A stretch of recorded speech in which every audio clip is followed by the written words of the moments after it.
정말 뭐 이 전쟁의 최고의 피해 국가는 우크라이나가 됐죠. 사실 우크라이나가 전쟁에서 거의 1,000만 명의 이재민이 발생을 했습니다. 그리고 사망자 수는 뭐 발표마다 다르니까. 그러나 그거보다 더 중요한 거는 이제 다시 정상 국가가 될 수 있는 기반을 완전히 상실했다라는 거죠. 나쁘게 얘기하면 그냥 농업 국가로 돌아가 버렸습니다. 자, 어쨌든 그 리더는 젤렌스키였습니다. 그렇다면 그 1차적인 책임은 우리도 마찬가지죠. 우리가 일본의 식민지가 되었을 때 그 1차적 책임은 당연히 고종이겠습니다. 마찬가지로 여기 1차적 책임은 젤렌스키에게 있는데 그 모든 것을 여기서는 다 따지진 않겠습니다. 다만 젤렌스키가 한 전쟁은 대리전이죠. 우크라이나는 무기로 싸우지 않았습니다. 이건 확실하죠. 미국과 서방의 무기로 싸웠습니다. 그리고 미국과 서방의 무기가 떨어지는 순간 젤렌스키는 지는 전쟁입니다. 그래서 이 대리전이 어떤 한계를 가지는지 사실 이 비유를 듣는데 좀 많이 망설였어요. 왜냐하면 이렇게 전쟁이란 참화를 도박에 비유한다라는 표현이 좀 그래서. 근데 이거만큼 더 우리 왜 도박을 하다 보면 쩐주가 있고 쩐주 대신에 그걸 뭐라 선수라고 표현하나요? 나 옛날에 뭐 더 좋은 표현이 있었는데 하여튼 그걸 하는 친구가 있지 않습니까? 근데 그 친구들이 갖는 문제는 뭐겠어요? 우크라이나 굉장히 강력한 육군 군인들을 가지고 있었어요. 지금도 가지고 있죠. 근데 대리전이 한계가 있듯이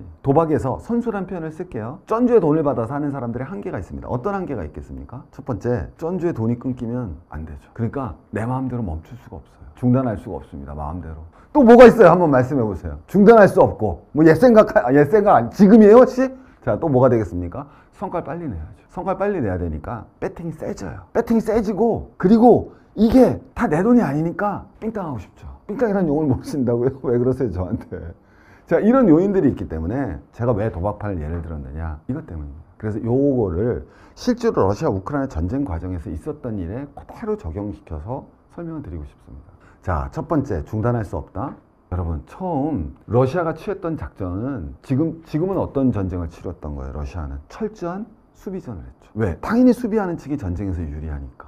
그럼 러시아는 철저히 수비를 하면서 소모전을 폈습니다. 왜 그랬을까요? 우크라이나가 대리전을 하니까. 우크라이나가 제가 만약에 우크라이나에 제대로 된 장군이고 내 군인과 내 무기를 가지고 싸운다면 저도 군사강국 러시아를 대상으로 공격전을 펼치기는 쉽지 않았을 겁니다. 같이 수비전을 하고 소모전을 폈겠죠. 근데 그러지 못할 거라는 걸 안 거죠, 러시아는. 우크라이나 쳐들어올걸? 뒤에 나왔지만 그게 여러분 2023년 6월 대반격이잖아요. 우크라이나 대반격했잖아요. 그래서 대반격해서 개박살 났잖아요. 제가 실제로 모 국립대학교 교수님이신데 정말 이 전쟁사에 해박하신 분입니다. 제가 그 앞에서는 얘기도 못 꺼내요. 근데 그분하고 저한테 술 한잔 하면서 했던 얘기가 저도 그렇게 당연히 생각했지만 대반격을 못할걸요, 우크라이나가. 저도 당연히 동의를 했어요. 대반격 쉽지 않습니다. 왜냐면 반격을 하려면 우리도 다 알지만 일단 뭐 장비나 이런 게 3배 이상의 우위를 점해야 대반격이 가능한 건데 지금은 1대1도 안 될 텐데 대반격을 안 할 수가 없었던 거죠. 왜? 그거는 군사적 측면에서 이루어진 전략과 전술이 아니라 정치적 측면에서 서구가 종용하니까. 처음부터 쫓아가 보겠습니다. 전쟁 초기에 러시아가 3가지 방향으로 키예프를 향해서 진격합니다. 그러다 멈췄죠. 여러 분석들이 나왔어요. 뭐 탱크가 줄에 엉켰다. 알고 보니까 러시아 형평은 없다. 뭐 틀린 말 아닙니다. 러시아가 초기에 아주 군사적으로 정교하지 못했던 것들이 곳곳에서 드러났어요. 그러나 그것이 철군의 원인은 아니었죠. 왜? 터키에서 회담이 있었죠. 그리고 거의 쌓인 직전까지 갔잖아요. 물론 당사자는 부인하지만 보리스 존슨이 우크라이나 날라왔죠. 너네 평화협정하면 서구의 지원은 일체 없다. 싸우면 우리가 무조건 이길 때까지 보장해주겠다 라고 했다는 얘기들이 지금 뭐 이걸 부정하는 사람은 드물잖아요. 그런데 못 받아들였죠. 그래서 제가 뭐라 표현했습니까? 쩐주가 협박하자 도박장으로 다시 들어왔어요. 자, 두 번째, 이게 사실 굉장히 가슴 아픈 일이죠. 바로 여기입니다. 마리우폴이죠. 샥! 여기입니다. 마리우폴 여기. 여기서 사실은 그 아조프 여단이라고 이제 우리가 러시아 측에서는 우크라이나를 친나치 세력이라고 그랬을 때 제일 대표적인 세력이 이제 아조프 연대가 나오는데 거기서 끝까지 버티다가 괴멸당했죠. 사실은 철수를 했어야 되는데 거기가 제일 큰 제철소가 있잖아요. 그래서 여기 지휘부가 계속 젤렌스키한테 우리 철수하면 안 돼요? 철수해서 우리 재정비해서 싸워야 되지 않을까요? 재정비해서 싸워야 되지 않을까요? 뭐라고 답이 나왔습니까? 용감하게 장렬하게 싸우다 전사해라. 그래야 이것이 영웅담으로 읽히고 우리가 서구로부터 지원을 더 끌어낼 수 있잖아요.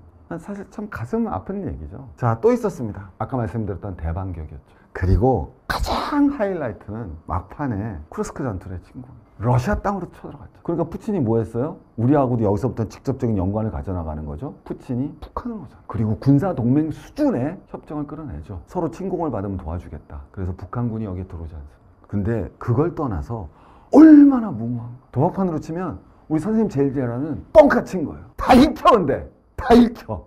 누가 봐도 뻥카야. 아니 자기가 지금 자국 땅에서 수세에 몰리고 있는데 인천 상륙작전 뭐 인천 상륙작전이에요. 이거 지금 말이 안 되잖아요. 자기가 지금 방어전을 치르고 이 방어전의 가장 최주력 부대를 빼가지고 러시아 쪽으로 쳐들어가. 그럼 어디 모스크바까지 쳐들어가게?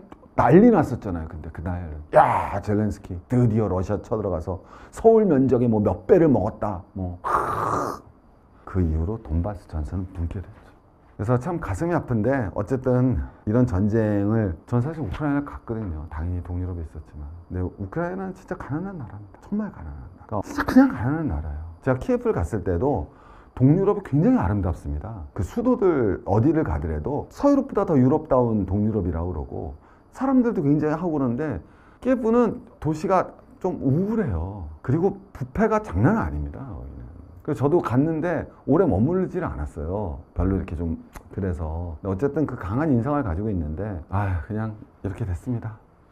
전쟁이 얼마나 그 말 나오잖아요. 플루타쿠스가 얘기했듯이 전쟁을 뭐 노인들이 하고 젊은이들이 죽어나가는 전쟁이고 케네디가 얘기했듯이 전쟁을 계획한 자고 실행한 자는 죽지도 싸우지도 않는다. 좀 가슴 아프다는 생각을 하면서 4부 우리 마무리하겠습니다. 자, 여기가 어떻게 보면 책에서는 3부에 해당되는 파트인데요. 사실은 제가 제일 하고 싶었던 말입니다. 신냉정 용어 되게 많이 쓰죠. 뉴 콜드워라는 말을 많이 쓰는데 저는 저 말을 저도 예전엔 그냥 자연스러운 말이라고 생각하지만은 사실은 엄격하게는 좀 사용되어서는 안 돼. 그러니까 사용은 할 수 있지만 이 러우전 이후에 새로운 세상을 설명하는 용어로는 굉장히 부적합한 용어다라는 말씀을 드리고 싶습니다. 자, 왜 그러냐? 일반적으로 우리가 2차 세계대전 이후를 세 개의 시기로 나누죠. 냉전, 탈냉전, 그리고 신냉전 이렇게 표현을 합니다. 그래서 냉전이란 고리로 이제 다 말을 엮어서 나가는데 굉장히 좀 부적절하죠. 이 얘기를 하면 제가 사석에서는 예전에 이제 아시는 분들하고 만나서 이 얘기를 하면은 왜? 이런 얘기를 많이 해주셨어요. 자, 한번 쫓아가 보도록 하겠습니다.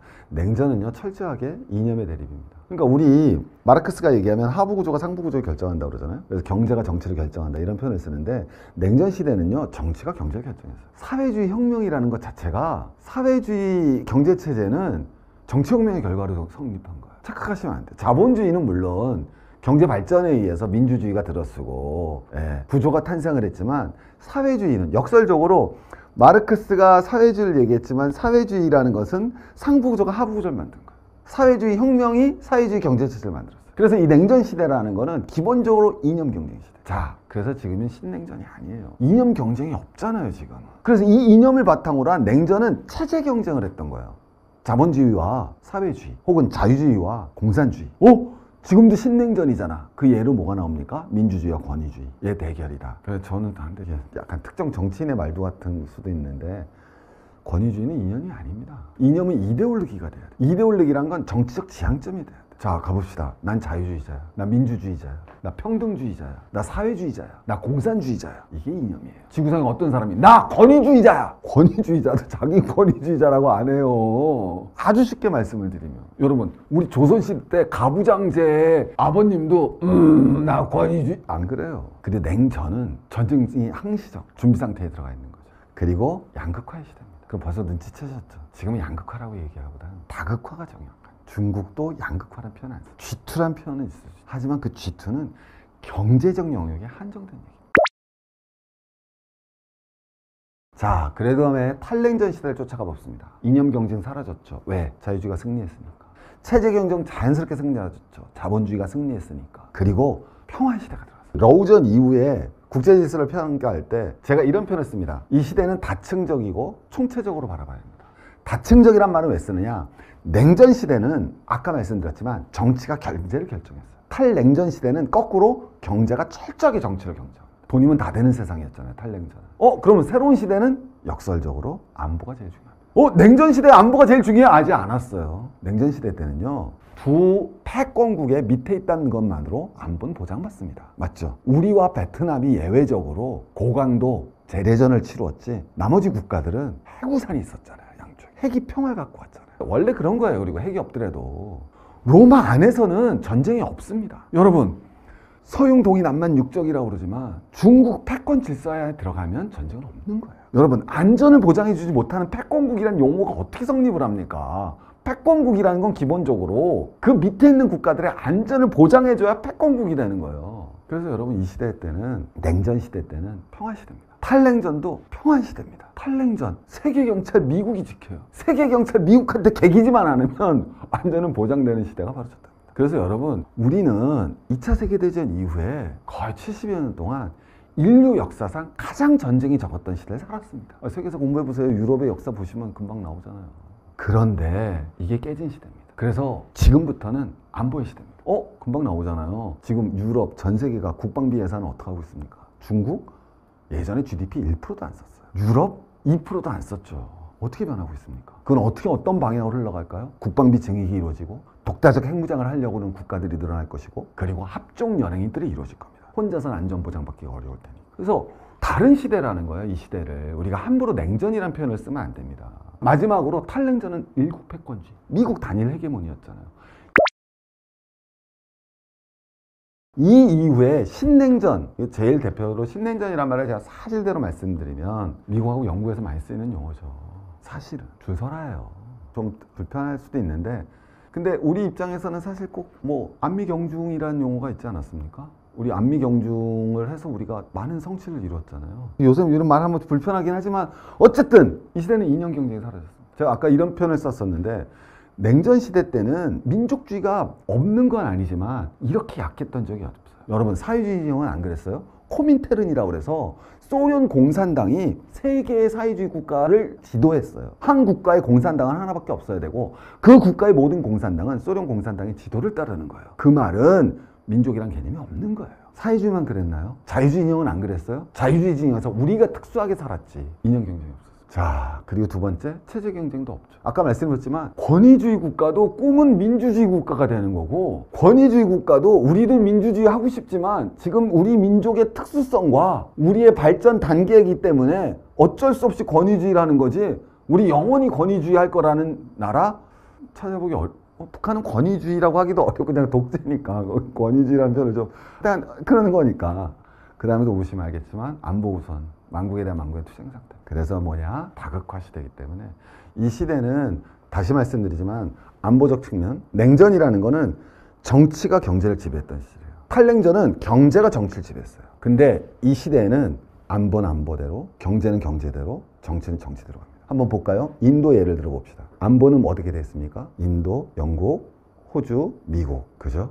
정치는요, 미국하고 한편이에요. 안보적인 측면에서는. 그런데 정치는 권위주의죠. 경제는 러우전 터져서 러시아 석유, 중국 다음으로 많이 사준 데가 어딥니까? 인도죠. 이걸 보셔야 되는. 어느 하나를 묶이지 않고 다층적인 차원에서 안보와 정치와 경제를 다층적인 차원에서 봤을 때 우리가 이 시대를 제대로 이해할 수 있다. 인도만 그런가요? 그래서 우리는 이 시대는 저도 어떻게 용어를 정해야 될지는 모르겠어요. 많이 고민해봤는데 어쨌든 이 시대는 뭐 신질서 어떻게 앞으로 이제 들어선 거니까 변화해 나가겠지만 냉전과 탈냉전, 냉전의 연장선상에 서 있다는 건 왜? 냉전과 신냉전은 공통어는 냉전이잖아요. 그러면 다른 용어는 신이죠. 신이 갖는 거는 신이라는 건 예전에는 사회주의와 자유주의의 대립이었다면 지금은 권위주의와 민주주의의 대립이라 해서 신이라는 표현을 쓰는 거고 냉전이라는 거는 두 국이 싸우고 있다는 차원에서 냉전이라는 표현을 쓰는 거잖아요. 근데 전 둘 다 그게 잘못됐다라는 거예요. 왜?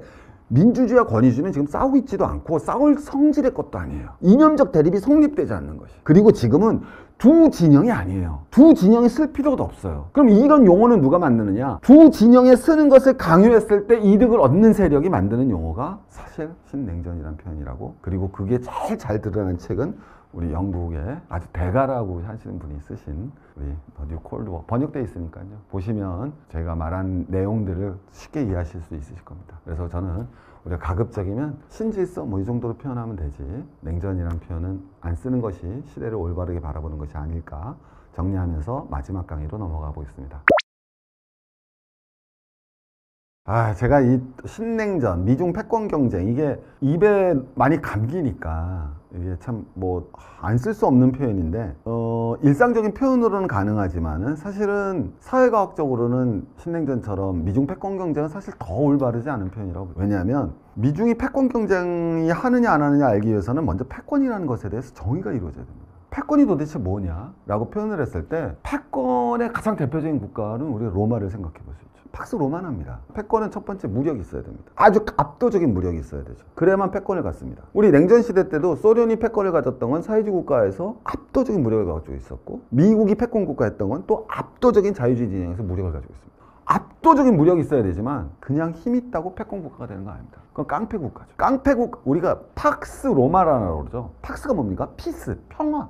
로마의 깃발이 있는 곳에 평화가 있다는 그 얘기는 안전을 보장해줘야 돼. 그게 패권 국가죠. 조폭 두목이 힘이 제일 세, 싸움 제일 잘해야 돼요. 물론 뭐 이제 싸움을 제일 잘해서 조폭 두목이 됐더라도 더 중요한 건 그 싸움을 잘해서 애들을 계속 쥐어패고 다니는 게 아니라 지 밑에 있는 부하들의 안전을 보장을 해줘야죠. 그게 패권 국가죠. 그래서 이 패권, 그래서 여러분 한번 가봅시다. 무슨 중국이 패권 국가예요. 중국이 안전을 보장해주는 나라가 있습니까? 지구상에? 중국은요, 위에는 러시아예요. 더 무력이 더 세요. 이쪽은 인도야. 이쪽은 싸워서 졌어. 베트남이야. 이쪽은 북한하고 우리예요. 어느 국가가 중국에 의해서 안전을 보장받습니까? 그러니까 아직 패권이라는 용어를 쓰기조차도, 미국은 그럼 어떻게 됐어요?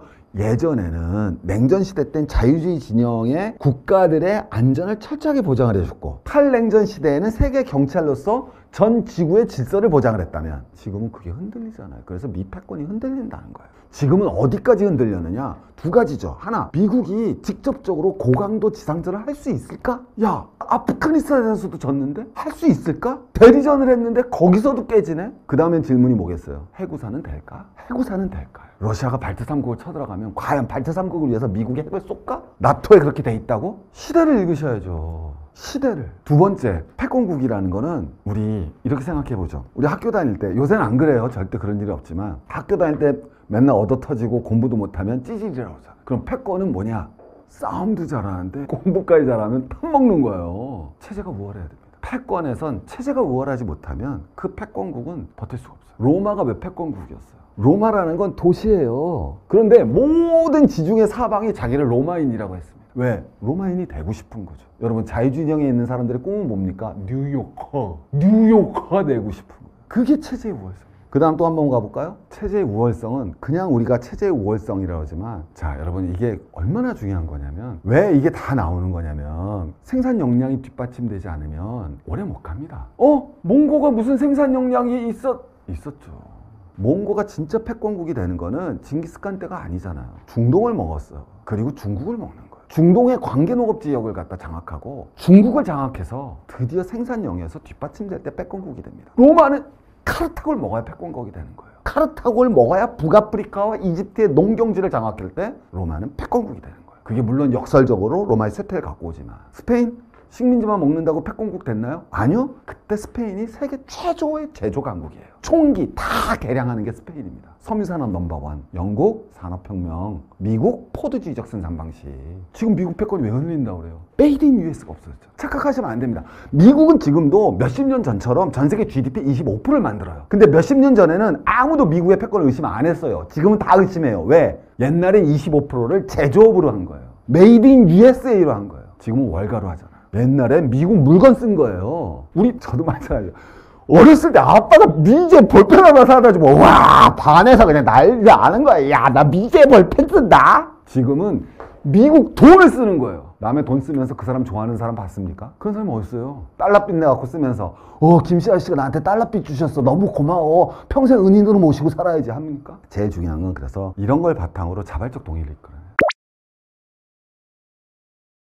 그래서 제가 말씀드리는 거는, 미국은 앞에서 봤지만 안전보장도 어렵죠. 체제의 우월성도 흔들리죠. 특히 저게 제3세계에는 엄청난 영향을 줬습니다. 우리도 그랬어요. 우리 지도층은 모르겠지만 일반인들은 미국의 민주주의를 갖다 좋아했죠. 특히 미국의 민주주의 중에서도 공화당, 민주당 그러면 민주당이 최고였죠. 민주주의의 화신이었죠. 왜? 민주당이 뭘 외쳤습니까? 인권, 민주, 노동. 그렇지 않습니까? 제3세계 모범이었어요. 서유럽 좌파와 미국 민주당이 모범이었어요. 근데 미국 민주당이, 이건 좋은 방향인지 나쁜 방향이라고 함부로 얘기할 수는 없지만, 특히 구사회 주권이 몰락하면서 이게 다 흔들려 버립니다. 특히 클린턴 때 완전히 흔들리죠. 노동을 폐기합니다. 실제로. 노동 대신 소비를 선택했죠. 중국을 WTO에 가입시킵니다. 중국이 WTO 들어오면서 중국에 값싼 물건이 들어오게 되고 물가가 안정됩니다. 소비자를 자기로 영역으로 들이죠. 노동은 소비로 바뀝니다. 인권은 LGBTQ로 바뀝니다. 민주주의는 환경으로 대체됩니다. 자, 근데 이게 뭐 이렇게 꼭 1대1로 대응할 수 있느냐에 대해서는 뭐 모르겠어요, 저도. 근데 저는 그렇게 생각합니다. 근데 이게 왜 문제냐? 제3세계는 앞에 건 다 받아들일 수 있어요. 노동, 비록 독재국가지만 우리도 그랬죠. 독재국가에 살고 있지만 야, 노동자 이제 살아야 되지 않겠어? 인권, 민주주의 이걸 누가 부정을 해요? 근데 제3세계는 변화된 민주당은 받아들일 수가 없어요. 소비? 제3세계는요 수출해서 먹고 살아야 돼요. 무슨 소비래요? 소비 여력이 어디 있습니까? 환경? 야 서구 니네들이 다 망쳐놓고 지금 우리까지 환경 보호하라고 난리 나는 거죠. LGBTQ? 제3세계 국가들은 여전히 종교가 강한 국가입니다. 이슬람이든 기독교든 어떤 종교든. 예전에는 미국 민주당 하면 여러분 그 케네디가 미국 흑인 선거권 운동을 하잖아요. 아프리카 흑인들이 얼마나 환호했겠습니까? 아프리카에 들어가지 거기서 연설을 합니다. 미국 아프리칸들에게 있어서 케네디라는 야 지금 트럼프나 바이든이 가보십시오. 특히 바이든이라는 민주당 클린턴. 자, 또 가보겠습니다. 메이드 인 USA. 뭐 더 말씀드릴 건 없고요. 100년 전에 미국은 미국인들을 이렇게 무식하지 않았습니다. 그럼 왜 교육이 이렇게 쇠퇴했는가? 여러분 약간 생뚱맞을지 모르지만 제조업 붕괴입니다. 저는 그렇게 생각합니다. 거꾸로 교육이 왜 대중교육이 의무화되고 프랑스 포병과 비스마르크 그리고 일본 우리까지 생각해 보시면 미루어 유추하실 수도 있을 거라고 생각합니다. 어쨌든 미국은 붕괴되었고 예전엔 미국을 따라만 가면 우린 다 됐습니다. 서구도 그랬고요. 일본도 그랬고요. 우리도 그랬습니다. 물론 그러지 않은 국가들도 있지만 그게 대세였습니다. 일부 남미 국가를 빼고 또 남미 국가는 그렇게 따라가려고 그러지도 않았고 아프리카는 따라갈 수도 없었고 그런데 그 당시에 냉전과 탈냉전 시대 때 미국을 따르면은 성공했던 이유는 아주 간단합니다. 왜? 미국을 따르면 공장이 생기니까. 마샬 플랜의 핵심은 유럽에 공장을 져줬던 거예요. 일본의 부활은 일본의 공장을 미국이 허락했어요. 그리고 우리는 조금 달라요. 수직 계열화하려고 공장을 허락해줬고 중국의 WTO로 막판에 소비자를 위해서 공장을 세워줬어요. 미국을 따르는 국가들이 성장하던 시절에서 이제는 미국을 따르면 안 돼요. 왜? 공장을 뺏어가니까. 공장을 뜯어가니까. 자발적으로 누가 따르겠습니까? 반면 중국, 이때가 패권 국가죠. 한왕조, 한자가 보편화됩니다. 우리나라, 일본 다 뭐 써요? 한자. 자발적 동의가 이루어지죠. 야, 우리도 중앙 집권해야겠다. 야, 우리도 관료제 정책시켜야겠다. 일방적인 귀족 중심의 국가가 아니라 이 시대로 표현하면 보통 국가란 말이 맞겠네요. 자, 그런데 아직 중국은 패권이라고 하기에는 안전을 보장해 줄 국가가 없어요. 그리고 중국 이해하는데 중국 권위주의 국가예요. 민주주의 국가가 아닙니다. 체제가 우월하지도 않아요. 자, 더 중요한 건 생산 역량은 뒷받침될지 모르지만 금융 역량, 아까도 말씀드렸지만 몽고가 중동과 중국을 먹어서 농업 생산력을 갖춰서 단순한 유목국가가 아니라 생산력이 뒷받침됐다 그랬잖아요. 근데 이 생산력을 뒷받침해서 만들어준 게 교초잖아요. 화폐잖아요. 화폐. 스페인의 강력한 제조업과 섬유업, 철강 산업이 받침해줬던 게 피스타라는 스페인의 화폐잖아요. 그게 세계 화폐잖아요. 산업혁명이 뒷받쳐준 게 영국의 은본위제에서 금본위제. 브렌튼우드의 $1에 받쳐준 게 뭐예요? 포도주의적 생산 방식. 근데 중국은 생산 역량은 그것도 아직 의심해봐야지만 있을 수 있지만 뒷받침해주는데 이 위에 화폐가 없어요. 그 다음 중국 따라가면요 중국의 전체가 기본적으로 근린 궁핍화 전략이잖아요.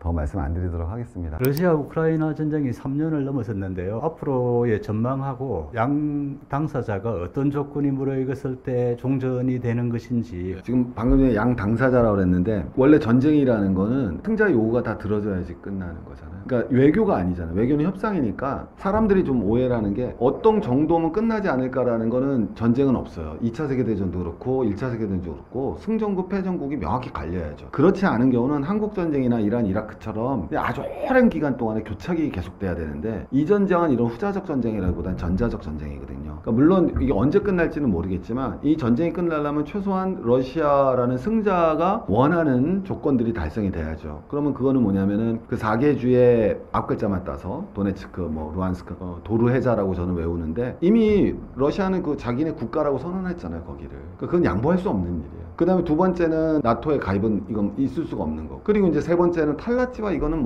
사실은 큰 그냥 정치적 명분이니까 그것까지는 탈라치란 말을 하려면 또 그 우크라이나 지금 나치냐 아니냐 이 얘기까지 와야 되니까 그거는 저는 말하고 싶지 않으니까. 그러니까 최소한 나토의 불가입, 그 다음에 실질적 무장 해체, 그리고 4개주의 러시아의 편입, 이 조건이 완전히 받아들여질 때 전쟁은 끝날 거예요. 근데 지금 왜 전쟁이 그러면 안 끝나느냐? 트럼프가 사실 자기가 당선되면 그 다음날 전쟁을 끝낼 거라고 그랬는데 여전히 트럼프 측에서도 그게 함부로 얘기할 수는 없는 거지만 이런 얘기를 하는 거잖아요. 버퍼존을 갖다 늘리고 버퍼존에 이쪽에는 EU 군대가 들어온다. 이건 러시아가 받아들일 수가 없을 거예요. 아마. 그리고 시간을 벌다는 것 개념 자체가 러시아 입장에서는 미न्스크 협정에 대해서 굉장한 배신감을 가지고 있기 때문에 그래서 러시아의 주장이 관철돼야 이 전쟁은 끝날 것이고 그러니까 오늘도 우크라이나가 드론을 통해서 전략 폭격기 기지를 러시아를 했는데 이제 그것도 보면 두 가지 관점에서 볼 수 있었겠죠. 하나는 지금 2차 평화회담이 열리는데 평화회담을 원치 않는 그런 세력들 그게 뭐 우크라이나 뭐 현 집권층으로 볼 수 있겠죠. 근데 그 의사가 드러난 것이고 근데 굉장히 또 이 사실은 위험한 거예요.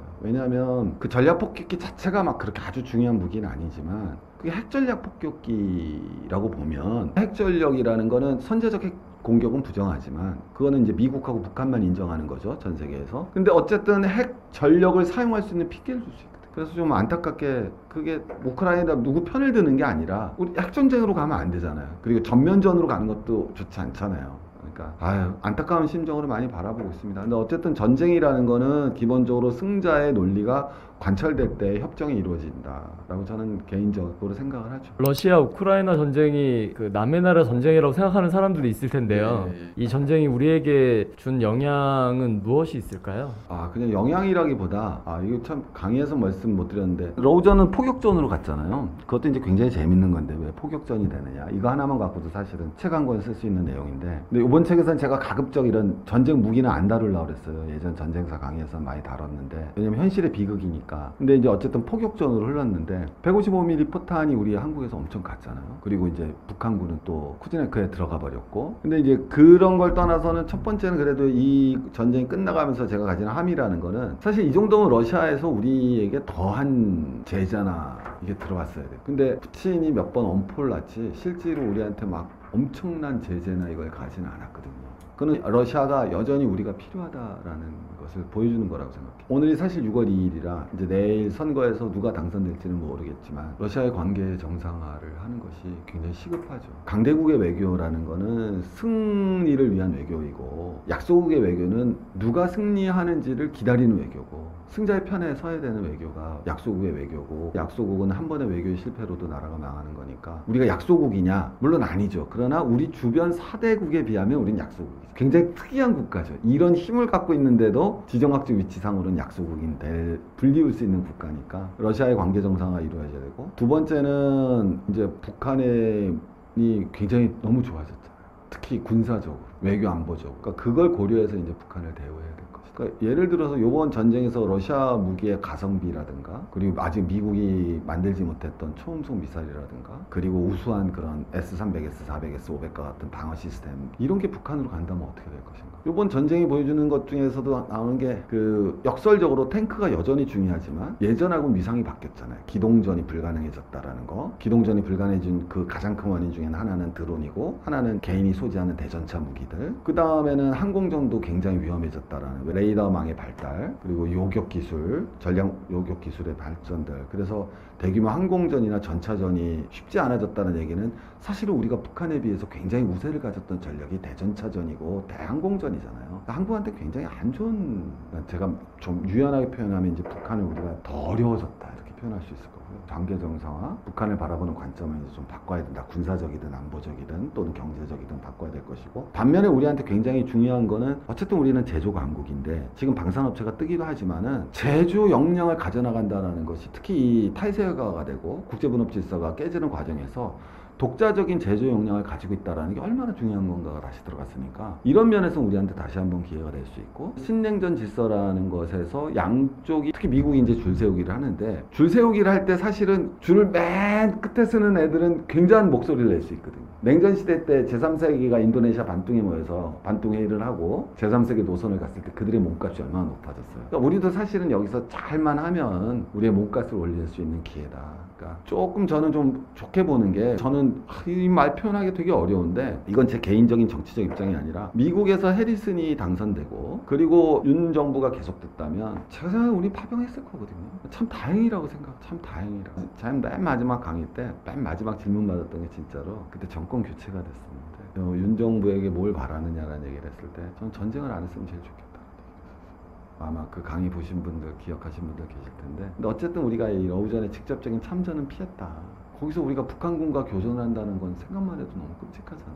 그렇게 말씀드리고 싶습니다. 그 트럼프 대통령이 예. 골든돔을 만들겠다고 예. 뭐 그런 얘기를 저- 하는데 이게 가능하다고. 그러니까 누구든지 지금 우주돔을 만들어서 러시아의 킨자를 막는다? 그게 가능하겠어요? 쉽지 않은 일이죠. 뭐 가능인데 제가 뭐 그거 영역까지는 제가 말씀드릴 수는 없는 건데 이번 강의 때는 말씀드렸는데 제가 이제 책에서 미국의 외교 전략을 얘기하면서 그 트럼프 때 기본적인 외교 전략이 공격적 현실주의거든요. 근데 그냥 현실주의를 넘어서 공격적이란 말은 상대방의 힘을 우리는 얼마인지도 모르고 그 힘이 어떻게 변화될지 모르기 때문에 무한한 힘을 우리가 가져야 된다는 거죠. 가질 수 있을 때만큼.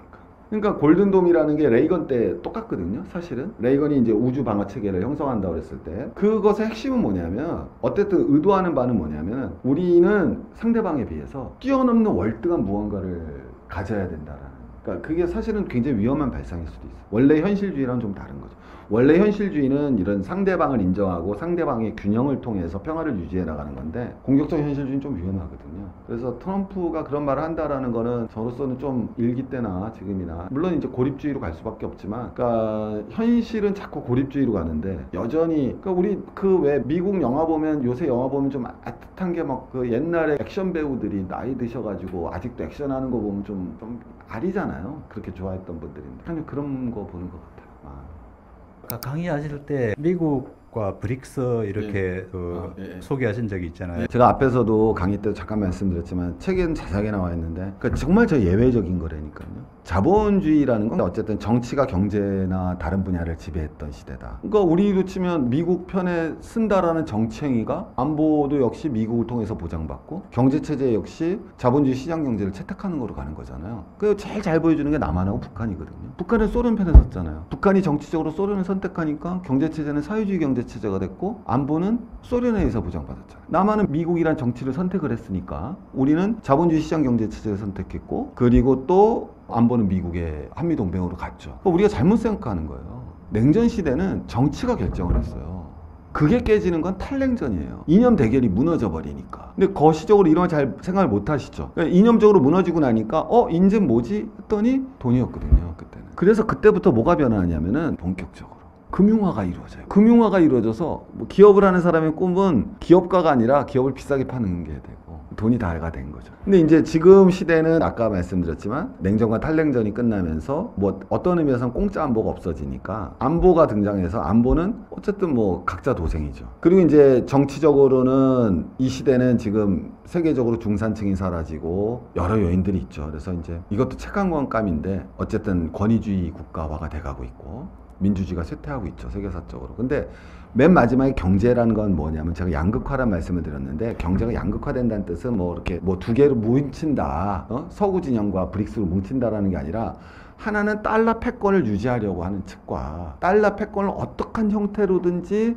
벗어나려고 하는 측. 이 두 측이 생긴다. 왜? 패권이라는 건 제가 아까도 말씀드렸지만 기본적으로 화폐 패권이 원나라 때는 교초라고 말씀드렸고 스페인 때는 피스타라고 말씀드렸고 영국은 근본이라고 말씀드렸지만 지금은 달러 패권이잖아요. 그럼 미국 패권이 무너진다는 건 이 달러 패권에 도전하는 세력들이 존재하게 된다. 근데 그게 지금은 어떤 형태로 등장하고 있느냐? 아직은 달러 패권에 맞설 수 있는 일국은 없잖아요. 중국도 안 되니까. 그러니까 얘네들이 모인 게 예전에 비해서 러우전이 끝나고 브릭스가 확 곽강을 받잖아요. 왜 곽강을 받았느냐? 아주 간단해요. 미국 달러 패권에 3번에 걸쳐서 흔들립니다. 닉슨 쇼크 말씀드리는 게 아니에요. 그때 그 이후에도 미국 달러가 흔들렸어요. 페트로 달러 만들면서 오히려 강화됐죠. 그럼 뭐냐? 첫 번째 2008년 금융위기였어요. 두 번째가 코로나 때 금융. 둘 다 양적 완화를 때린 거예요. 이 양적 완화라는 건 그냥 시늉이지예요. 어떻게 얘기하든지 제가 예전에도 강의를 했지만. 그러니까 이 못 믿는 거예요. 이제. 근데 세 번째는 정말 미국이 실시한 게 러시아 자산 동결. 그러면 제3세계 국가들 입장에서는 야 러시아도 자산 동결하는데 내가 미국에 좀만 반긴 다음은 옛날에 초창기에는 북한 동결하는 거. 북한. 그러면 사람들은 뭐 생각하냐면 북한 저건 비정상 국가니까 동결해도 돼라고 동의가 나오잖아요. 다른 국가들한테. 러시아를 동결한다는 게 이게 말이 돼요. 얼마 전까지만 해도 런던 뭐 했어요? 러시아 올리가르이 돈 다 갖고 와놓고. 그래서 이제 달러 패권이 이제 그러면서 이제 그걸 많은 국가들이 우리가 더 빨리 달러 패권을 벗어나야겠다고 모였던. 그래서 이제 오해하시면 안 되는 게 앞으로 경제가 미국과 브릭스의 대결로 간다는 것이 아니라 제가 말씀드린 거는 달러 패권적 측면에서 그렇게 바라봐야 된다라고 말씀드립니다. 어제 밤에 좀 저도 많이 설렜습니다. 그래서 기회가 되면 여러분 또 꼭 만나 뵙고요. 아무튼 더 열심히 재밌게 살고 여러분들과는 독자 여러분과 작가로서 만날 것만큼은 제가 열심히 앞으로 하겠다는 거 틀림없이 말씀드리도록 하겠습니다. 너무너무 고맙고 오랜만에 만나서 정말 반갑습니다. 고맙습니다.